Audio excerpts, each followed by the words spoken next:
What's up, everybody? This is John with Archer Film.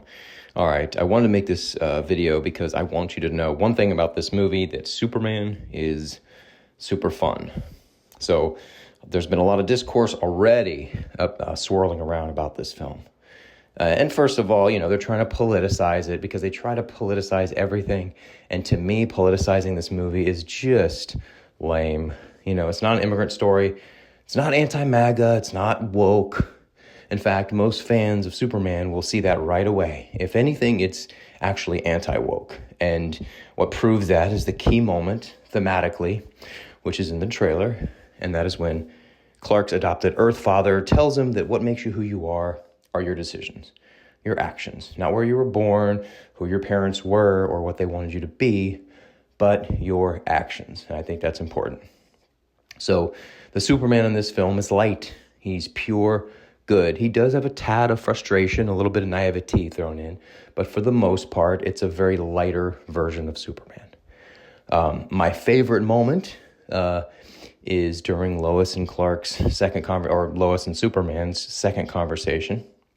My favorite point is when she's telling him that her punk rock origins sort of made her a good reporter, very cynical, she doesn't believe anything. And, she tells him that he cares about every single person as if they're all individually beautiful. And he responds that that's the real punk rock. And if you sit with that for a moment, that kind of resonates. And by the end, it resonates even more. And I think that's important. And that may sound soft and weak and not all dark and cynical like most of the other DC comic films. The world is, in reality, bleak and dark to me. But this message of what real punk rock is, it resonated because while Superman did he stopped a war and saved lives, Lois's argument is academic and basically, trust the system and our elected officials. Now, I don't know anyone at this point in real life that actually does trust our elected officials. After every president that I've ever seen that just gives into the war machine and the killing and suffering of innocent people for profit, I think most of us are probably cynical when it comes to that. And the government in Superman land responds exactly the way ours would. They give in to a billionaire private contractor, Lex Luthor, or you can call him Peter Thiel or Eric Prince or any of these tech guys that behave much like Lex Luthor does, straddling the line of supervillain, any given week. So Superman is right in his outlook. His moment of weakness in the film is hearing that his birth parents wanted him to rule Earth, with an iron fist, and he struggles with this. Not because he would, he's far too nice, but because it makes him question himself. That reminds me of every parent ever that, either chose a life for their kids or instilled in them some path that they had no real choice in making. Making them, his parents, evil in this film was a nice twist, putting more emphasis on his kind-hearted, adopted parents. And the point of that is that it doesn't matter where you came from, you can decide who you want to be. A lot has been said about the absence of the phrase, truth, justice, and the American way. Well, that phrase was coined in the 40s and the 50s. And think about how, we were sold life here in the 50s as if it was this idyllic, perfect time, post-World War II, everyone's thriving. And for many people it was, and they did thrive. But we don't live in that time anymore. This country has been captured by psychopathic corporations and the liars and thugs in both political parties. So what is the American way? What are we missing? Rigging the political system? Ensuring our economy only works for the rich? Putting us all in debt? Sending bombs overseas to kill poor people? Which is the American way? Because the American way that's quoted in the 40s and 50s in the first Superman comics hasn't existed for decades. So the critics can snipe all they want. But most of them are establishment hacks. They work for the big, giant, evil, corporation. So they're missing something crucial. Superman is good, and that shines through over and over.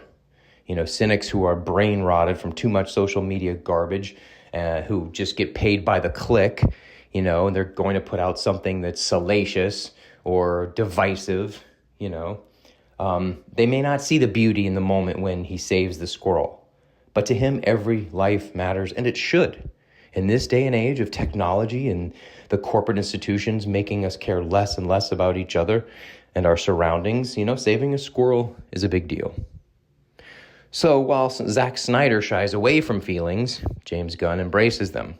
I loved how we didn't see any of the normal Superman tropes. No ripping your shirt off to reveal the S. No, him crashing to Earth as a baby. The plot of the film stars in media res or in the middle of things, and Superman has lost his first battle. He's rescued by Krypto, his super dog, and the way James Gunn uses animals in movies, for me, it seems like an emotional cheat, but as an animal lover, I actually enjoy it.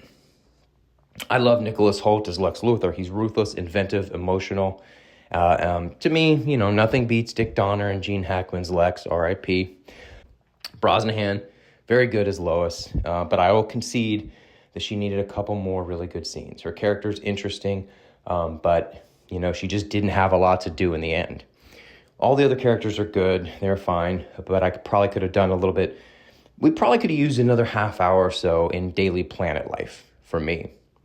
There's something rewarding about seeing Superman as Clark get into problems and situations where, if he was Superman, he could easily get out of it, but he's trying to conceal that. Those are all fun stuff they could have done more with. They also could have used an additional half hour to expand some of the other characters, I think. Now, the anti-war message could be about, modern-day Israel and Ukraine. Either way, it fits. It's important. The plot about that is very simple, and just like in real life, we tend to sort of overcomplicate it. War profiteering and corruption is evil and ever present. We have a lot of these young tech billionaires with fragile egos and outsized influence, and they are very dangerous. Sam Altman, anyone? Now, I didn't mind the plot at all. There's a ton of action, tons of cool set pieces. The Pocket Universe was dark and unique. I really liked it. I enjoyed the Justice Gang. It was very funny. I wondered why Ultraman was so powerful, and then the twist about that paid off. The ending, it was rewarding. I liked it. I found myself on the verge of tears a few times throughout the movie, but never quite had to give in to it. I will admit a few moments didn't pay off. The kids with the Superman flag being one of them.